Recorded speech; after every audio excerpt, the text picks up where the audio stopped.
એક છોકરાની બે માની વાર્તા સત્ય ઘટના પર આધારિત છે. સાંભળજો, મજા આવશે. એક છોકરો અને એક એની માનો નાનો એક સ્ટોર હોય છે. ગામડાનો જેવો એકદમ નાનો સ્ટોર હોય છે. બેચીને છોકરાને સોડાઈને એની મા ત્યાં ધંધો કરતી હોય છે.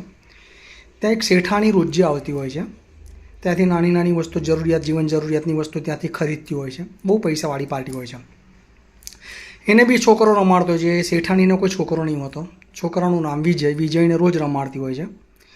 ધીમે ધીમે ટાઈમ જતો જાય છે. છોકરો મોટો થાય છે પણ સ્કૂલે જતો નથી હોતો. એટલે પેલી શેઠાણીની માને પૂછે છે કે વિજય સ્કૂલે કેમ નથી જતો? તે કે બેન, કેવી રીતે સ્કૂલે મોકલો? અમારી જોડે ક્યાં એટલા પૈસા છે તો અમે એને સ્કૂલે મોકલીએ. એટલે શેઠાણી બધો ખર્ચો ઉપાડી લે છે અને વિજયને ભણવા મૂકી દે છે. યશોદા અને દેવકી જેવું એ છોકરાને સાચવતા હોય છે બેઉમાં. સમય જતાં જતાં છોકરો બહુ આગળ જતો જાય છે, બહુ ભણતો જાય છે અને બહુ આગળ જતો હોય છે. એક સિચ્યુએશન એવી આવે છે કે શેઠાણીનો વર મરી જાય છે. બેઉ માને ખબર છે કે વર મરી જાય છે, પણ વિજયને કહેતા નથી કે એના ફાધર જે શેઠાણીની માં હોય છે એ મરી ગઈ છે. શેઠાણીની માં એને નથી કહેતી કે તારા પપ્પા, જે ઓર્મન પપ્પા છે, તે મરી ગયા છે.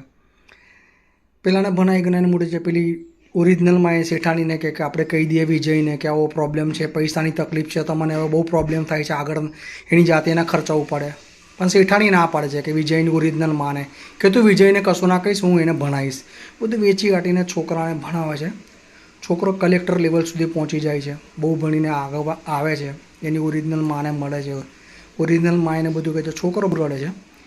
સરકારી ગાડી અંદર બેસીને એની માને લેવા જાય છે ત્યારે એની મા એક ઝૂંપડપટ્ટીમાં રહેતી હોય છે, જે એની ઓરમનમાં હોય છે. શેઠાણીને ઉઠાડે છે, એના પગ પડે છે, એના પગ દબાવે છે, એને ઉચકી લે છે એની ગાડીમાં છે અને જે સરકારી બંગલાની અંદર બેઉ માને રાખે છે અને બિંદાસથી શેઠાણીની સેવા કરે છે.